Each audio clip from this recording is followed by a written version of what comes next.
Have you ever pondered over why some highly educated individuals struggle to accumulate wealth while others with little formal education end up being financially successful? It's because financial success is not solely determined by intelligence. Rather, it is primarily driven by behavior.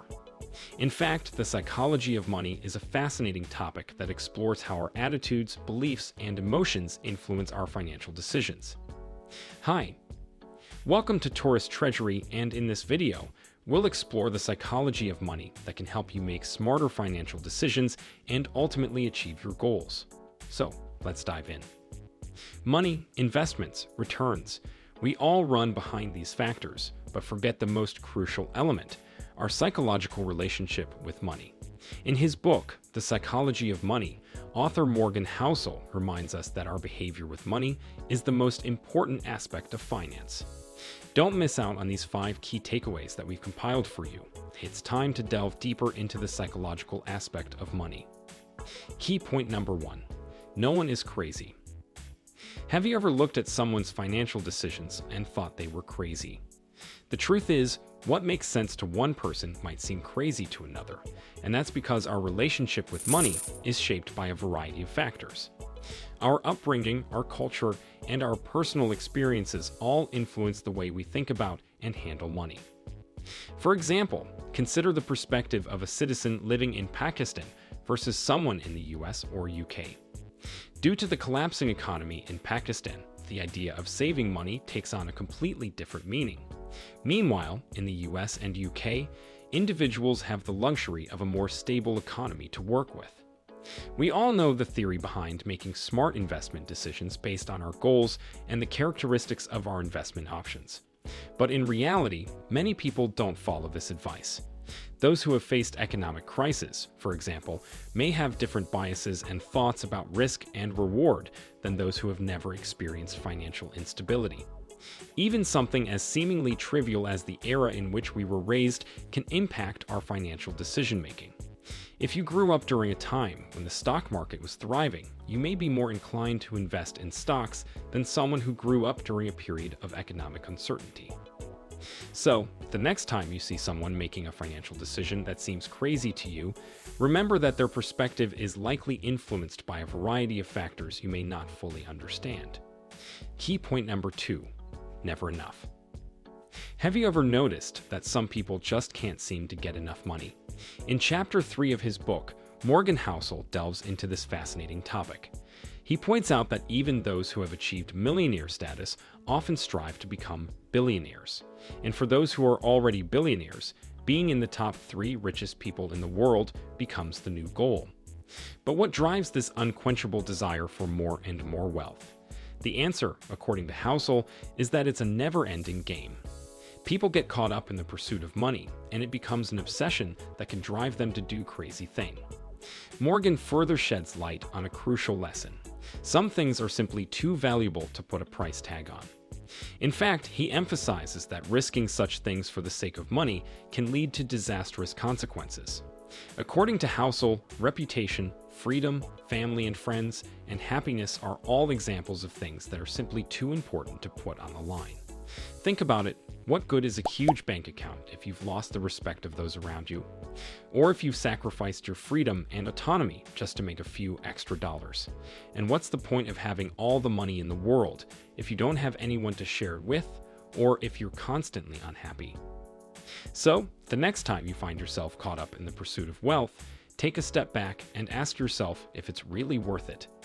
Is your desire for more money clouding your judgment and causing you to take unnecessary risks?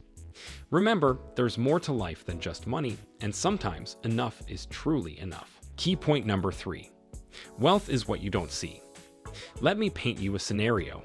Someone buys a brand new Tesla Model S Plaid for whopping $114,990. What's the irony here? Well, now they have $114,990 less than before, and we don't even know if they paid for it in full or took out a loan.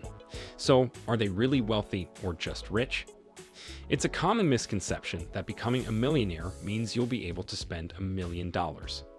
In reality, true wealth is all about saving, not spending. There's a big difference between being rich and being wealthy. Rich is about current income, while wealth is all about income not spent.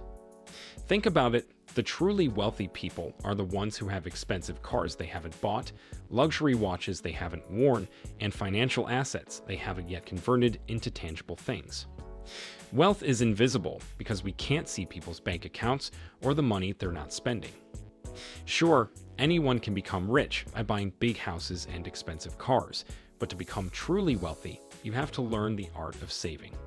If you're finding this video valuable, don't forget to hit the subscribe button and share your thoughts in the comments section below.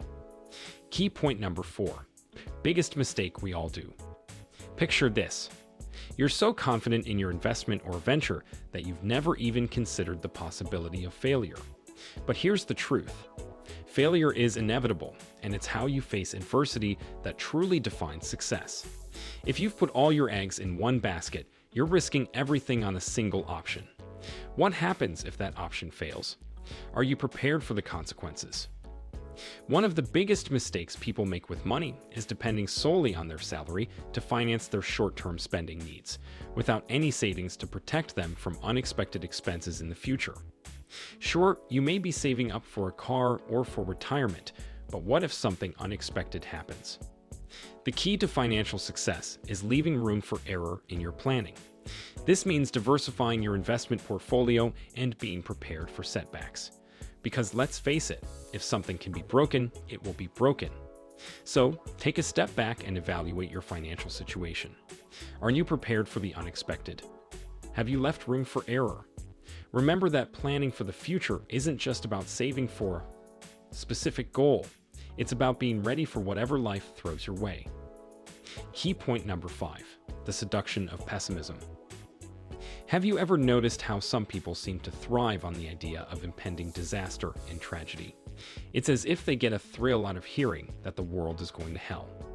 Pessimism seems to be the flavor of the day, but is it really smarter to always assume the worst? The author talks about a time when the Wall Street Journal published a dystopian article that warned of a future where the United States would be divided, Alaska would be under Russian control, and California would become the Republic of California under Chinese influence. While this may sound like the plot of a Hollywood blockbuster, it was published on the cover of a prestigious newspaper. It's true that pessimism is a natural and evolutionary trait, but optimism is often the best approach for most people. The world has a tendency to improve, and it's important to remember that innovation arises from a context of need. When faced with adversity and need, people tend to seek solutions and innovate. Take Japan, for example. After being destroyed by defeat in World War II, many thought that Japan would never recover. However, with determination and innovation, Japan managed to become a world power. Solutions tend to appear as responses to problems and adversities, and this is an important driving force of economic recovery that pessimists often ignore. Without optimism, it's impossible for people to create solutions to problems. So, while it's natural to feel pessimistic at times, it's important to remember that the world has a tendency to improve and that innovation arises from a context of need. In conclusion, the psychology of money is a complex topic that explores the ways in which people approach and think about money. It examines the impact of emotions, biases, and beliefs on financial decisions and behaviors. The book emphasizes that money is not just a tool for acquiring things, but a means of achieving security, freedom, and happiness. Ultimately, the psychology of money is about understanding how our attitudes towards money shape our lives and the choices we make. Thank you for joining us today. Don't forget to subscribe, and we wish you all the best in your financial journey.